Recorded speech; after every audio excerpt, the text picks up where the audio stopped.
they did at the last facilities meeting, a lot of that was done in open session, some of it was done in executive session. And what Wayne has to answer your questions about here today, or take your feedback, he's going to take notes to bring it back to the working group. But Wayne, you know what? I've lost my manners. Perhaps you'd like to introduce yourself, and the group could tell you who they are in case you don't know everybody. I know Tom, but beyond that, I'm Wayne Lamoth. I'm the director of the planning department, and I kind of got coerced into this. Basically, I'm just working on preparing the RFP and coordinating all the various entities that have input into it. And maybe what we can do is just go around the table and introduce ourselves to Wayne so he knows. Dave Schweitzer, private pilot, retired physician.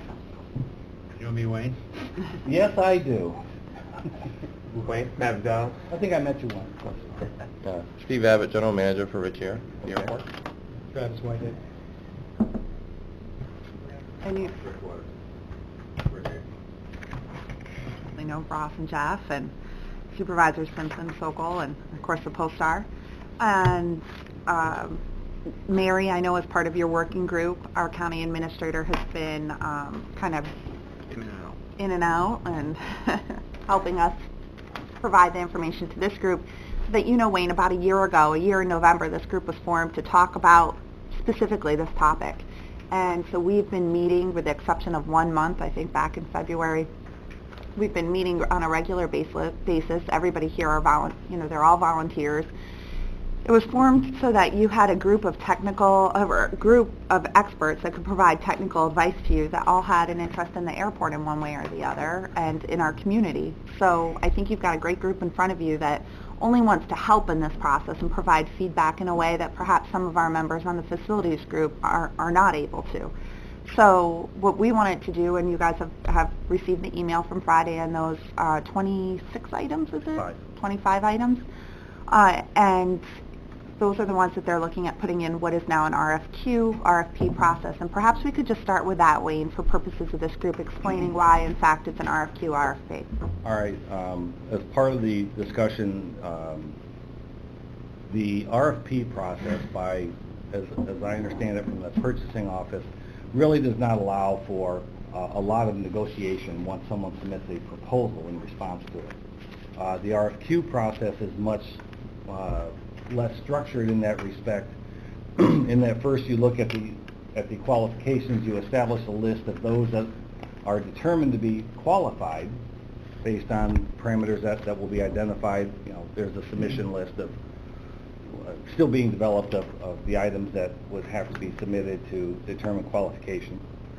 And then from there, they're invited to submit the full proposal, and that then becomes a point for negotiation rather than just a strict proposal per se, which is a take it or leave it type of process. So, part of this is done to hopefully allow for more responses, because the level of detail in the full proposal will be significant, and that may discourage anybody from who would consider it to say, well, I really don't have a chance or whatever, to get their foot in the door and then engage in the process and be a little more comfortable that they do have a valid opportunity. A lot of times when we do RFPs, we hear from consulting firms or whatever that it costs us $10,000 to $30,000 to prepare a proposal, and we only respond to just so many, and we really didn't feel we had a chance anyway because so-and-so we knew was going to submit a proposal. So rather than incur that large upfront expense, we wanted to keep the door open for as long as possible to as many potential vendors or operators as possible. So hence we're looking at that process. Any questions about that it's going into the RFQ? Tom? Sure. So I'm gathering that with the RFQ technique, you cast a wider net. Yes. Because their qualifications are easy to put together. It's a resume and relatively short.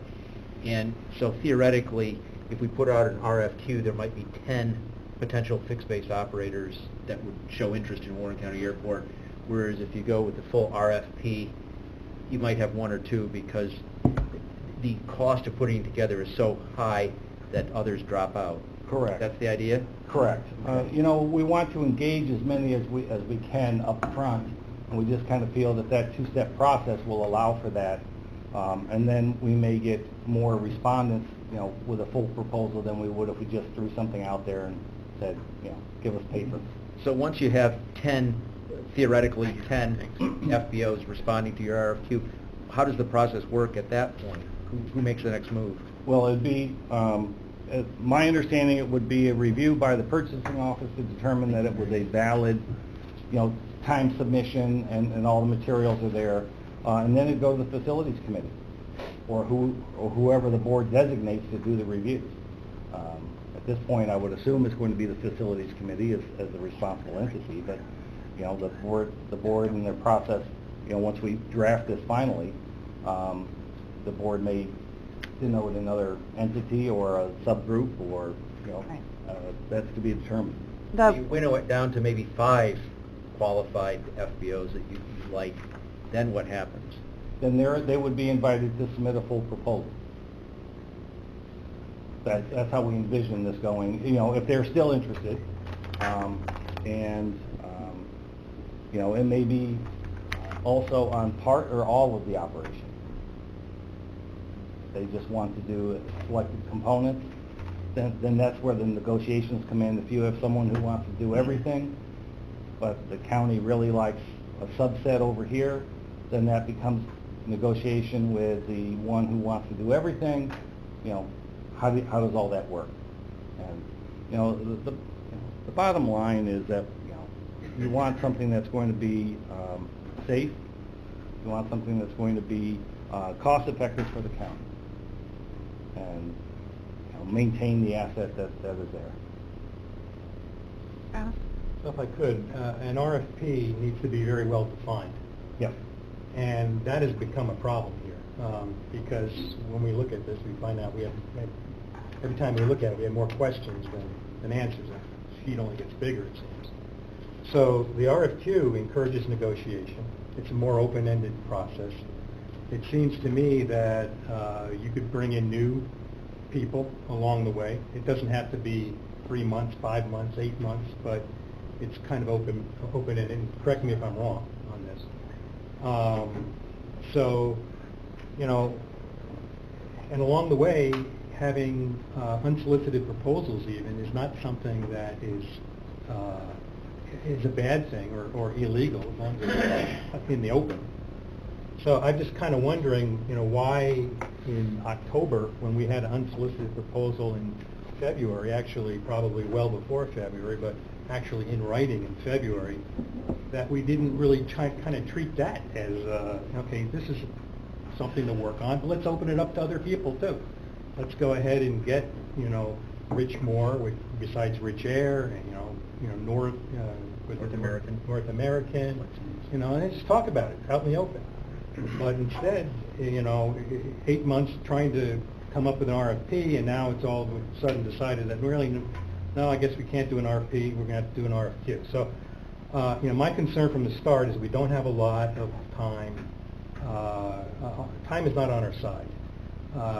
This contract is going to be up in 2018, and I don't want to speak for others, but I don't know of anybody who's very happy with what we've got in the way of a contract now from any side.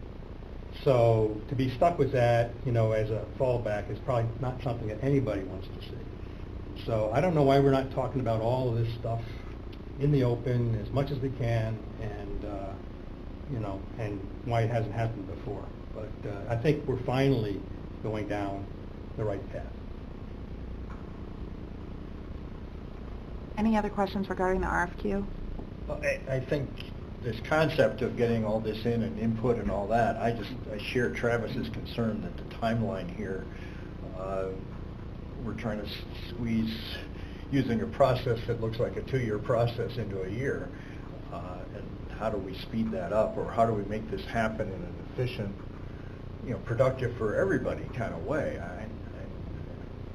And, you know, Doctor, I think that's been a concern that we've voiced since last November and why we formed this at that time. But perhaps this would be a good point for Mary to weigh in. Mary has stepped in for Brian Rickenbach and is our county attorney that will be coordinating with us as the advisory group. And so I don't know if maybe you want to talk a little bit about, you know, your interactions with the advisory group and the status of where things are in that timeline, you know, to Dr. Swinker's point. I apologize. I'm probably not as familiar with this as I should be at this point. So hopefully going forward I can be more useful to all of you. But in my conversations with Brian up to this point, apparently we are working through the list of 25 issues that need to be addressed, and I guess that people are working on those issues. I know that Brian spent a lot of last week revising the lease, which is going to pretty much drive this whole RFP, RFQ thing. So I know that he's been working on that. I can't imagine it'll take much longer, and then I think the process might go much quicker once that's done. That's kind of all I know about this process at this point. If you all would like it to move faster, I can certainly try and step in and see what we can do. I think one of the sentiments of this group have been over and over to make sure that we're providing that information to Brian, who brings it back to the working group, and the bonus today is that you're here, Wayne. And so I think what you'll hear from this group is that the time constraints are definitely a concern, and, you know, while some have said we have plenty of time, I think the sentiment of this group is we certainly do not.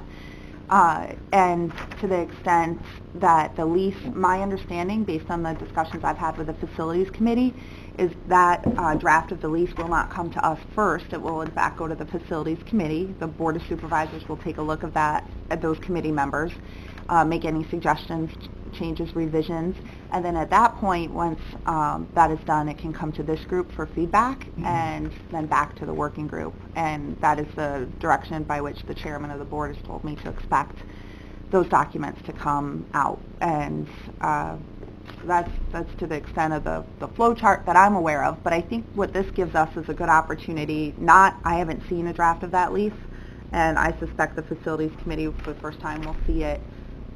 Is it next month we should see it? I don't know, that's up to... I think so. Next month? During our committee meetings. And so then hopefully for the November meeting, maybe we'll have a copy of that draft lease. So, yeah. I asked a question as to who's carrying what responsibility here to Mary. As I understand it, the county attorney's office is kind of in transition here, half fish, half fowl, or something like that. Is Brian still carrying the water for this office as the contract attorney, or whatever title he now has, and you're just here temporarily today to take notes? Or is it going to be is this job going to be shifted to you as the acting county attorney?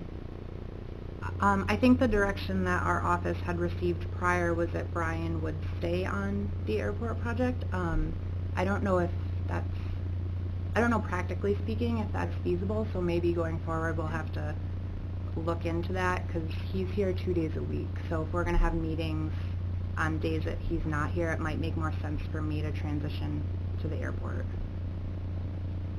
I think the logistics are still being worked out, though. It's in flux, okay.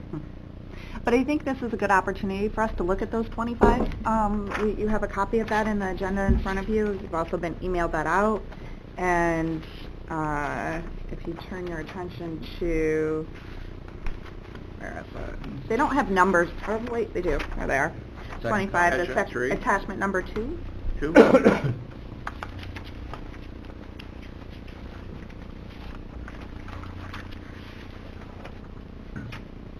And I think this is where this group comes in incredibly useful as well, to provide to Wayne the feedback on how, looking at these, you know, whatever questions or concerns or feedback you would like this working group to take into consideration. And also for Mary's purposes, I'm sure she'll be taking a lot of notes and reviewing the video of this as well to provide that feedback to the working group in terms of the lease, but for Wayne in terms of what he's looking at putting in that RFQ. So are there any comments or questions or concerns on those 25 items? You know, basically what this list represents is a lot of looking at the previous RFP and looking at materials that are out there and making sure that they're current. I mean, when you look at this, a lot of it is, okay, you know, is the physical description current? You know, and so a lot of it is just updating information that's going into it. And, you know, Ross is working on that. We're working on some of it. The big questions, and I don't want to throw it on Mary, but the big questions really relate to insurances, lease agreement, you know, and terms. Those are the things that are kind of not the simple things to do. You know, a description of the airport is fairly simple. We just have to make sure that all the, you know, the new fuel farm is represented, improvements that have been done are all in the description of the facilities, and who's, you know, what the context is that certain buildings may be available or not available. But beyond that, you know, the big issue becomes those items that are either marked county attorney or facilities committee that they need to make a policy statement on how they want to proceed.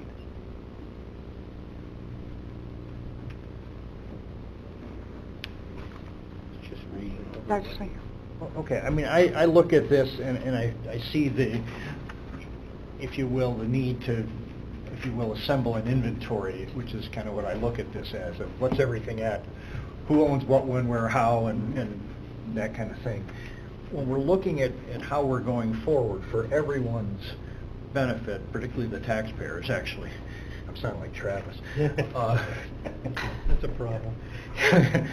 Is we want this to be a safe, viable, long-term facility serving the community. That's what we all want. And you know, we lose the forest for the trees here a little bit, I'm concerned. There are different components of who uses the airport, who benefits. So, you know, there's the group of, if you will, general aviation piston engine pilots. Some use more for business, some more for recreation. There's the jets coming in, transient versus based. And you need each of those groups to make this viable. You know, I talked last month about, you know, each of us probably with an individual private airplane spends in the 10 grand per year range, most of which used to go here, some less now. The transient aircraft come in, fuel prices affects that. The jets come in, how they're serviced clearly affects that, and having hangars to store them in builds business and fuel sales. So the more business you can build, you're going to take a cover for the fixed expenses, because if nobody uses the airport, there's still a huge fixed expense. And so how do we build this for the long term? And it's a lot of moving parts that you have to kind of look at as a total. So if you don't have a great flight training, then you don't refill the pipeline for those of us that get old. If you don't have maintenance, I know that's a hard point discussion, is then the people start basing their planes somewhere else, and eventually 10 years down the road you can't fill the hangars. And if you don't have good maintenance, being plowing and the lights work and, you know, all that stuff, then the jets decide to go somewhere else. You know, I can argue also that if you had a longer runway that would help business, but that's not today's discussion. You know, so you got to cover all of us, and you got to fill those, and it's pieces of this puzzle that how they fit together are tough. So just say, you know, there's talk of, okay, having a separate maintenance people. Okay, fine, but where do you put their office on the street side? You can't have the UPS truck drive through the gate every time they have to make a parts delivery. You know, there's a bunch of interacting parts here that you need. I hate to use the term the 10,000-foot view of looking down on where are we going long term. It's more than it's the forest versus the trees. The trees are important, but we need the big picture of how's going to make this better for the county for 10 years from now. I will, in all honesty, say those are the exact same discussions we're having as we're drafting the RFP. Great, thanks. No, in all seriousness. Yeah. Ross has brought it up, we've all brought it up, that those are all, I mean, you hit it on the nail. I mean, those are all the things that need to be looked at when we draft this. So at least it's not just us saying it. Can I add to Dr. Schwenker's comments, you know, for the benefit of Mary and Wayne here, that And the reason we have this committee, the reason that these pilots show up here, is to give you sort of our technical perspective. Speaking for myself, I probably spent far too long at the airport. I probably should spending more time at the office, but anyhow.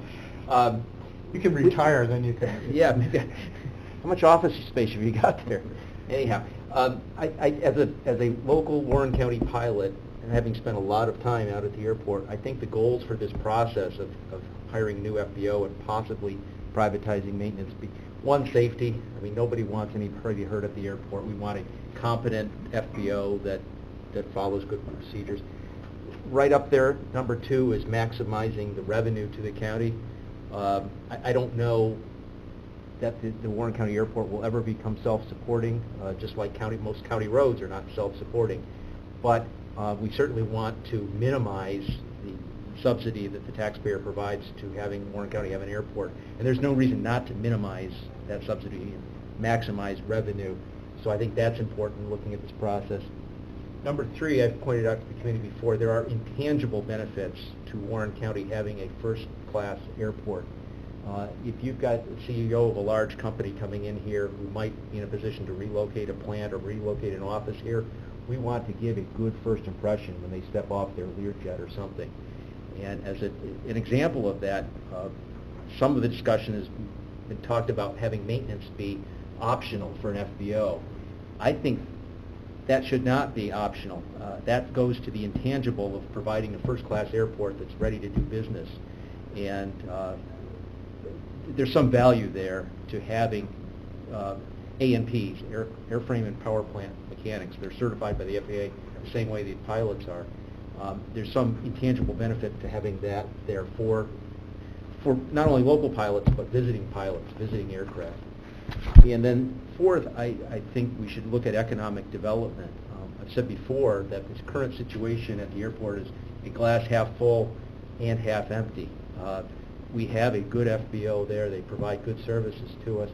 But traveling around to other airports, we as pilots know there's a lot of untapped potential there for other businesses that could keep our children in town employed, servicing airplanes, providing services to airplanes. It's a wonderful facility, and it's just not being utilized to its potential. And it'd be nice if in this RFP process the county encouraged more economic activity at the airport based on aviation. So that's what we're looking for, or I'm looking for. It's, as you say that, my notes when I started this process, the first thing the task was the structure of the RFP, that it reduces the impact on the county budget while protecting the county's asset. Also, do not have a negative impact on safety. Those were the 2 major parameters that we looked at, and that I looked at when we started this. Ed Bartholomew was constantly bringing up the economic development side of it, so I think your point about first impression is very good, and I wrote that down. We'll see how that can be ensured as the best possible. But your attachment 3 starts to address some of those, right? Or somebody, whoever did this attachment 3. Oh, this here? Yeah. I mean, these are all the things that as I said, that we want to... But I think you've captured what the doctor and Tom have said there in attachment 3. I think with this matrix you've made out, I mean, if you look at that, I think everything they mentioned to you is included in there. I mean, the maintenance of the planes, the service, I think whoever did this has addressed. Right, and this hasn't been updated, and that's a good point. Like Mr. Clements has pointed out, that he would rather see the aircraft maintenance be changed from optional to a requirement for the full service, for a new full service contract. Currently, it's listed here as optional, and we're taking that into consideration as we draft the document as we move forward. Right, but just reading through those items that the gentleman brought up, I think most of them are on here. Now you just got to decide, you make it mandatory instead of optional. You make it required that whoever bids on the FBO does do that, does do the flight school, and does do the maintenance on both types of aircraft. Well, I personally don't care who does it, but somebody does. Somebody has to do it, and somebody has to be responsible. Right. And in doing so, again, it's a matrix, because if you start saying, well, somebody else is going to come in from outside, what's going to be their street side part of the view, because, you have to share the building or those kind of things. Just since we went to attachment 3 from the first one, just under maintenance, we have, it says 1 full-time A&P mechanic. What's needed here is an additional term, is an A&P/IA. So you can't really have a viable maintenance operation without a mechanic who has not only ability to work on an airplane, but ability to inspect airplanes, Right here. which is an additional piece of paper. And both mechanics currently are IAs, but somebody fresh out of school would not be. And so that needs to be in the terminology we discuss. Ross?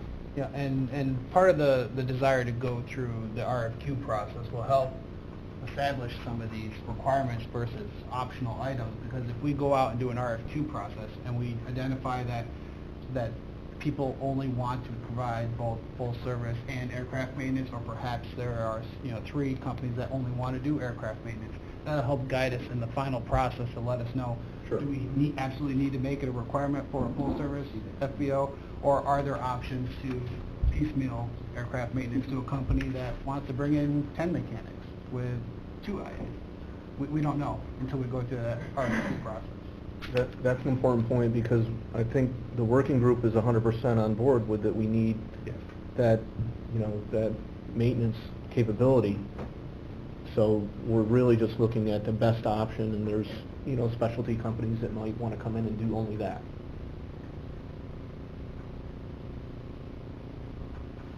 Again, this is a good opportunity to let Wayne know, as you're looking through these, some of that technical advice, like you were talking about, Dr. Schwenker, the specifics in the A&P/IA and things like that. This is an opportunity to let this working group know exactly what you're thinking across the board, both from the community standpoint, from the FBO standpoint, and from the Pilots Association. So I would encourage you to, some of those frustrations you might have had up to now, be able to convey that to Wayne. Take your frustrations out. And Supervisor Sieber, in reality, other than the IA, everything I've heard so far is stuff we've talked about and have a desire to have a methodology to work through. As Ross pointed out, the RFQ does give us that possibility of saying, maybe subcomponents are let out to individuals versus one overall FBO. Whatever seems to work best in the process. Go back to the review and rating process.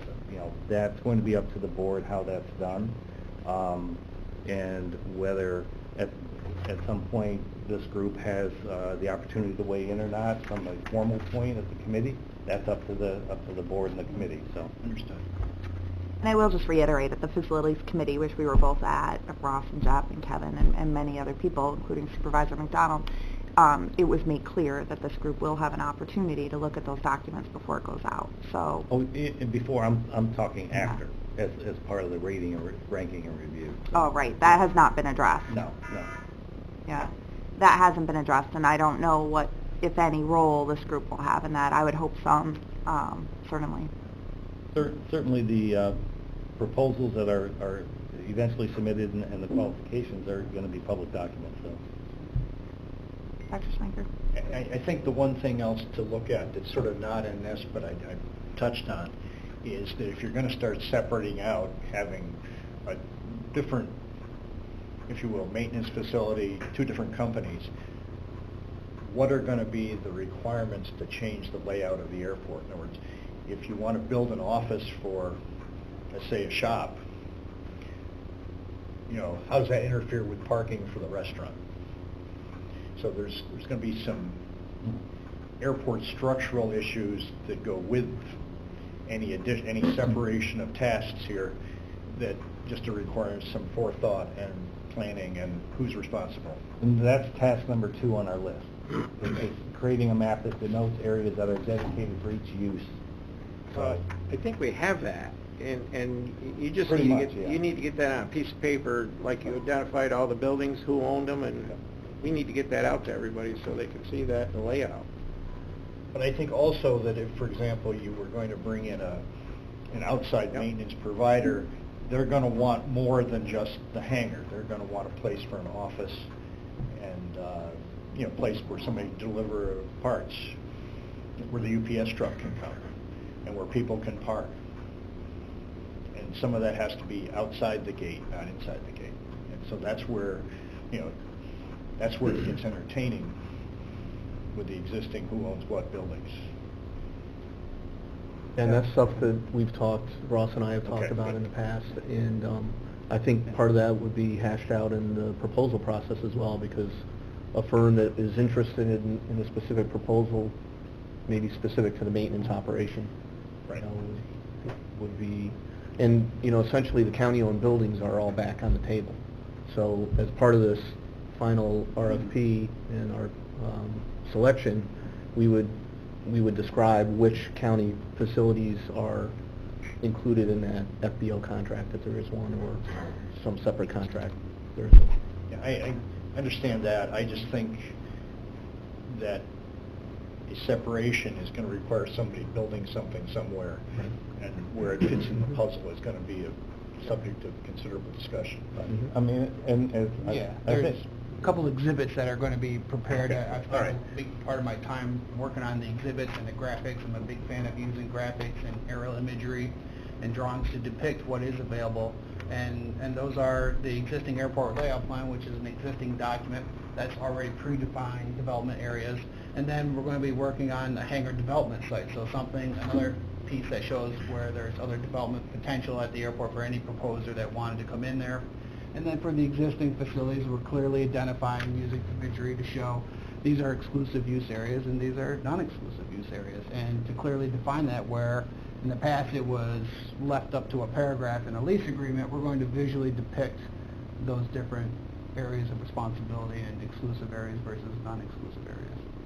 and I think as part of this negotiation process, you could have Company A come in and say, we want to do, let's pick on maintenance, aircraft maintenance, and we need this, this, this.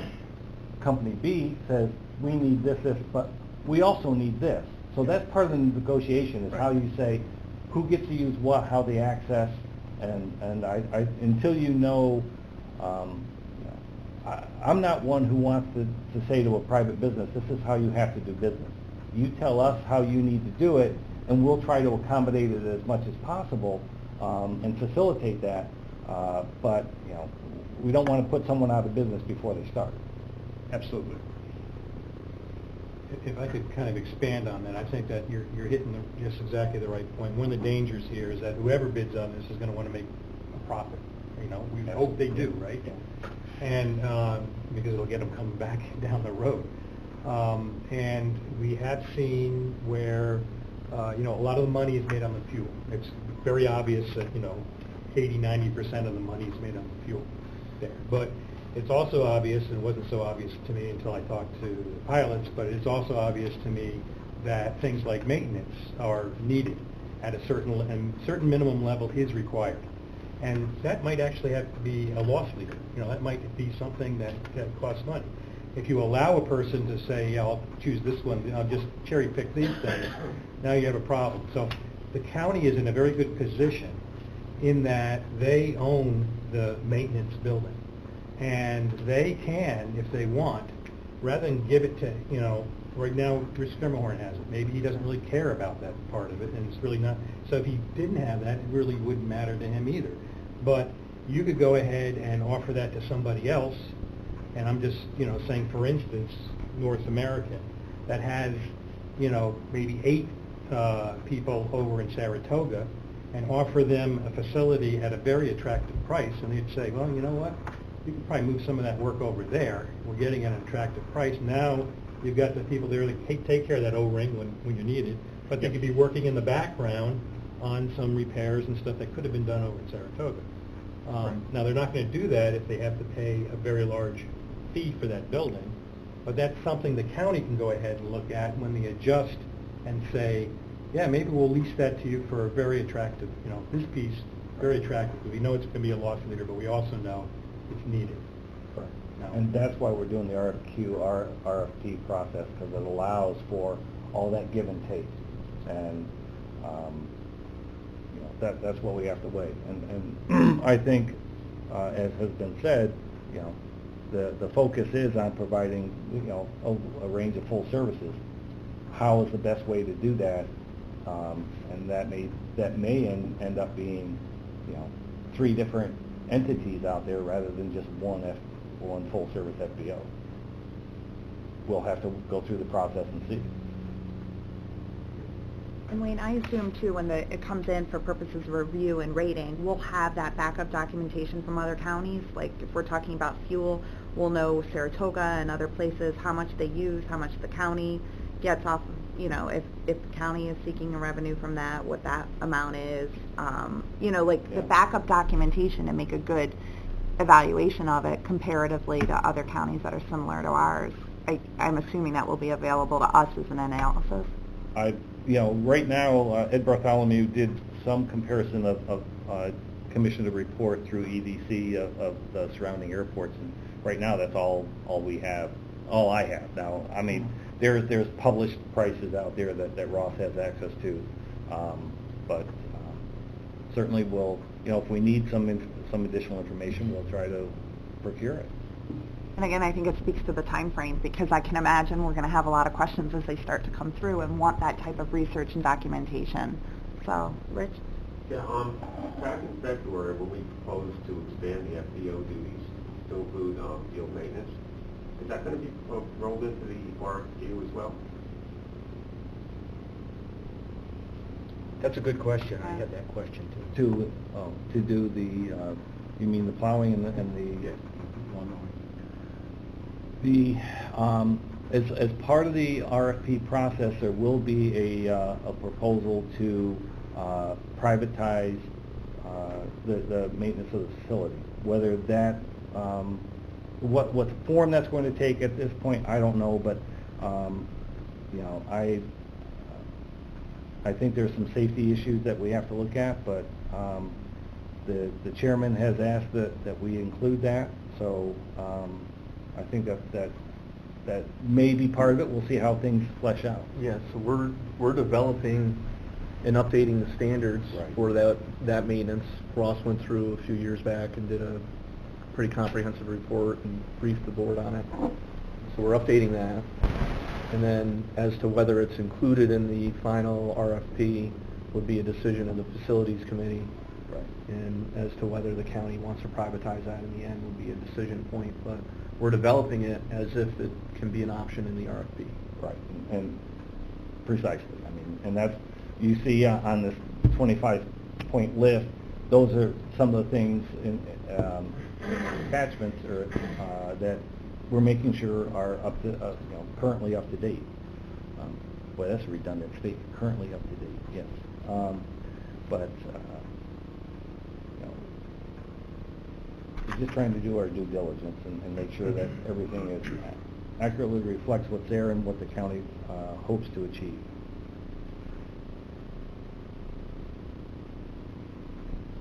Any other questions or comments? I mean, really the goal of our meeting today was to have an opportunity.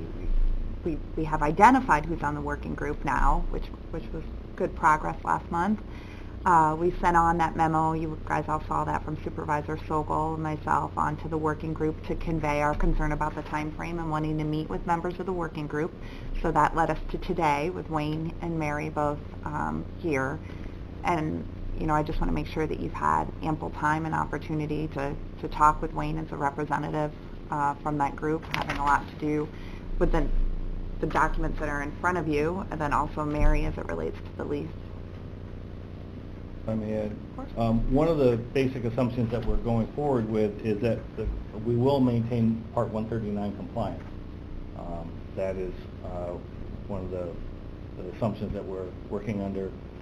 And I know that Brian was working on it. I don't know if Mary's going to be tasked with it or not, but when the RFP is in its final stages, there will need to be an assessment by Department of Labor on at what activities require federal wage rate compliance.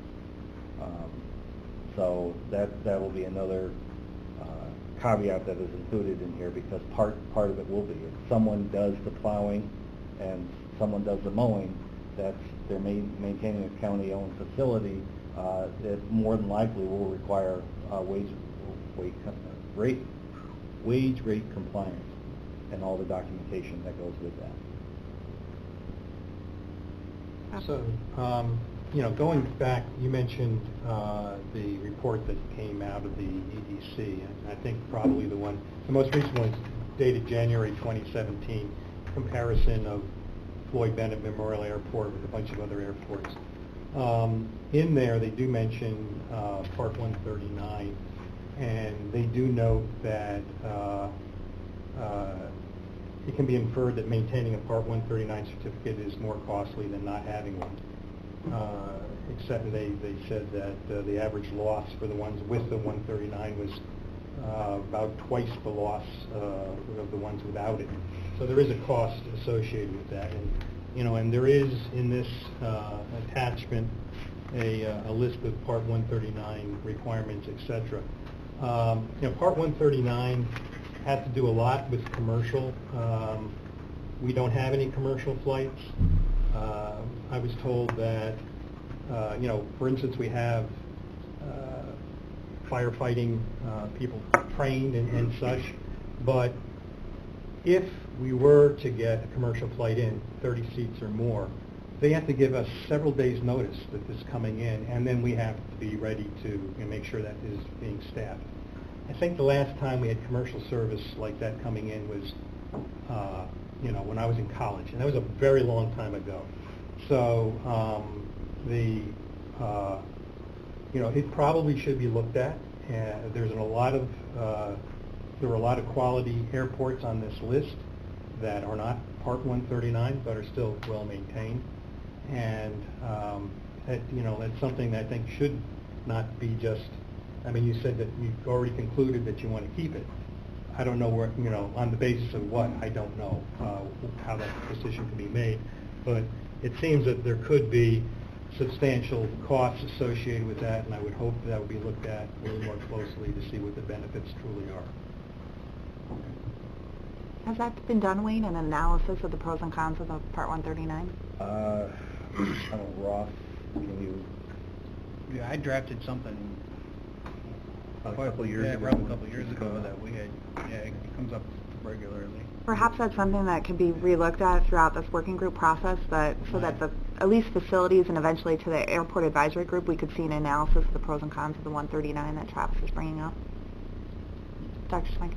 Yeah, there's that spreadsheet that I shared with many of you lists the 139 status, and there's different levels of 139 status. What Kennedy has and what we have is obviously differently.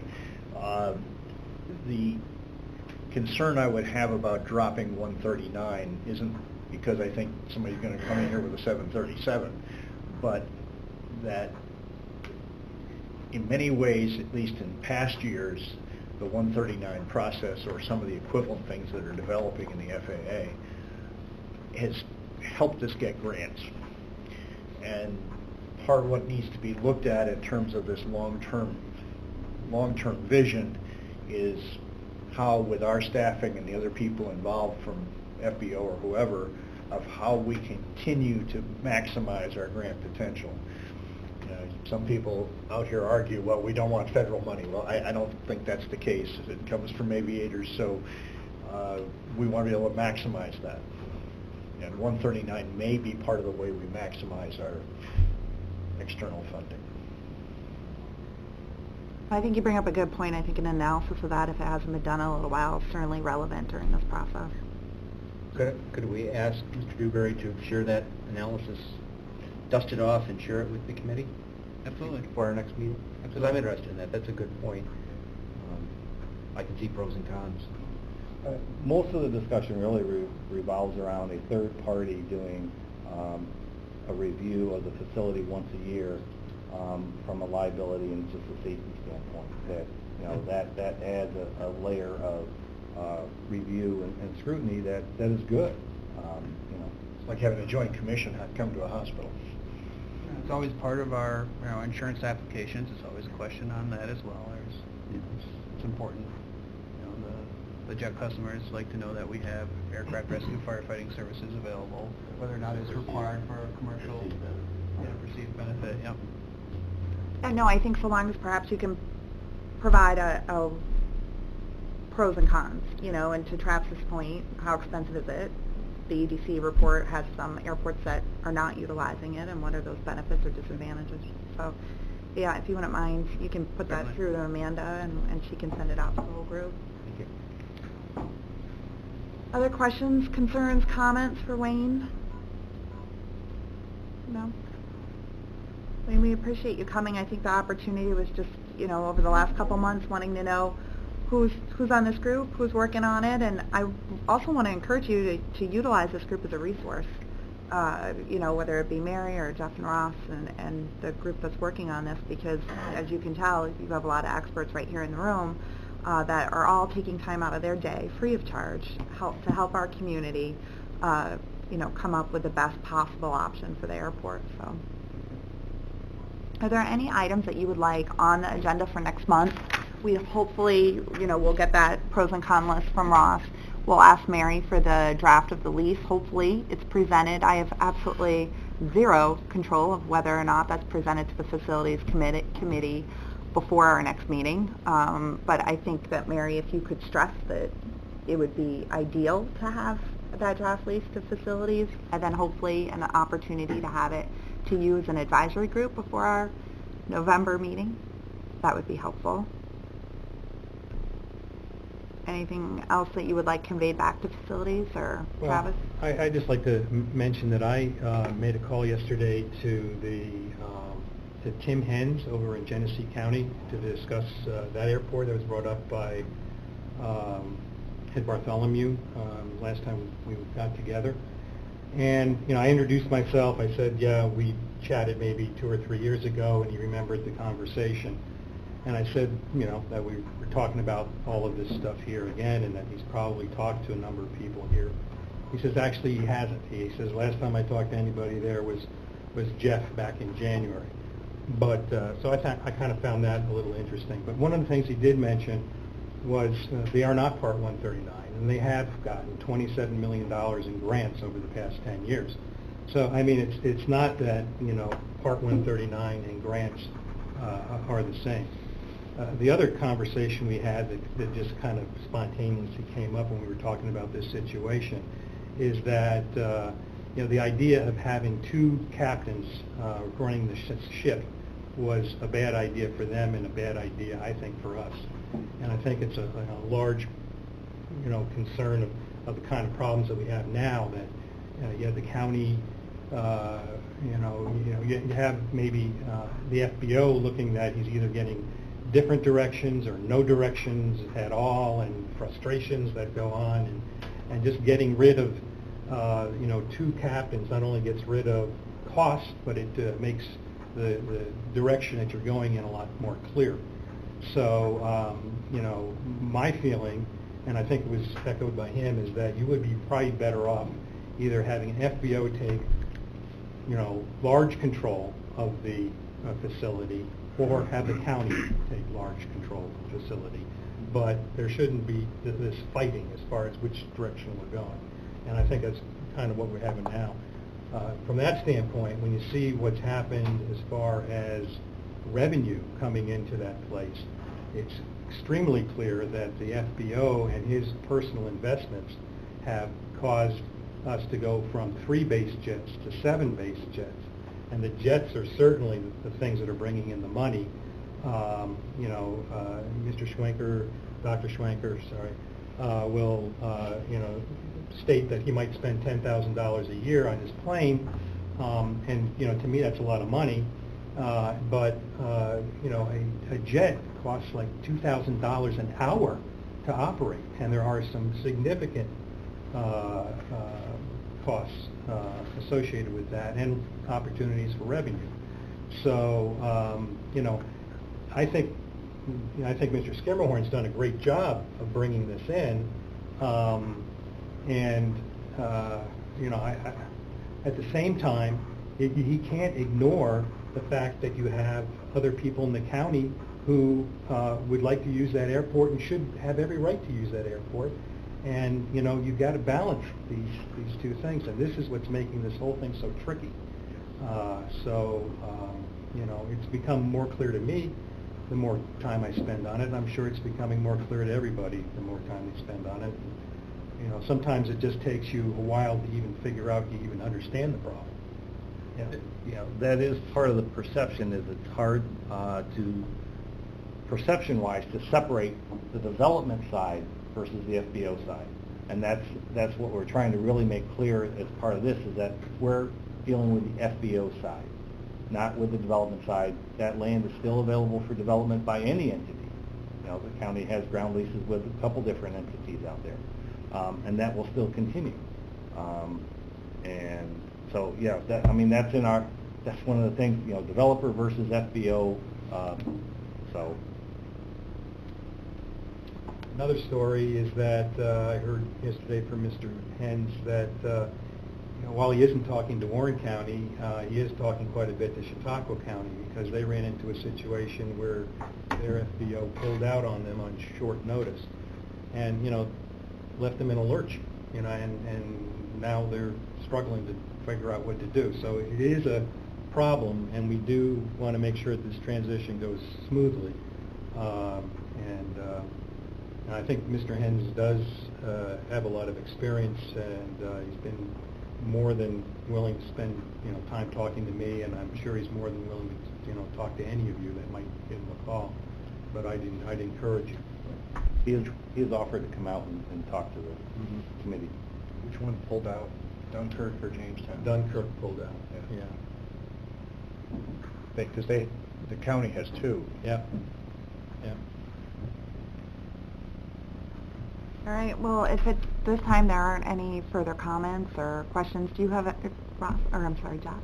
Yeah, I would just say that, you know, between now and the next time this group meets or the facilities group meets, I'd encourage everyone to, you know, send us their comments on all the information that's been put out. There's been a lot of things put out, and we did get some comments from Mr. Clemens, so I appreciate that.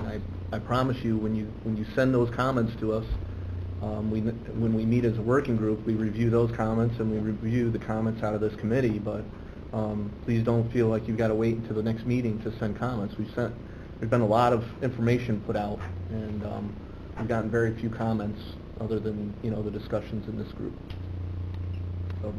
So thanks. Thanks, Tom, for sending your stuff. Yes, I mean, you certainly don't have to wait till we meet formally to bombard Jeff and Ross with emails, and Wayne to that extent. But at the same point in time, we appreciate you taking the time out of your schedules to come and have that verbal dialogue. I think it's critical to look at each other across the table and talk respectfully about, you know, the issues that are in front of us with this. And despite those frustrations that have been voiced, certainly we're seeing some progress, and hopefully next month we'll see the draft lease, and we'll have some answers about the Part 139 and some more information that we can discuss face-to-face. So, but if there are not any other questions or concerns, I'm glad you had the chance to meet Wayne and kind of see what's going on behind the scenes with that. We'll meet again. We have our schedule set for till the end of the year. November is the opportunity for us, and I'd like you to put some thought into it about the effectiveness of this group. We agreed when we started it that we would revisit whether or not we found there to be a benefit from putting this back together at a year mark. So please come prepared with your concerns or pros and cons of this group in particular in November, so we can discuss, you know, if and when moving forward. Sound Thank good? you. Thanks. So, thank you for taking the time out of your schedules. Travis, can you imagine plowing? Can you Oh. imagine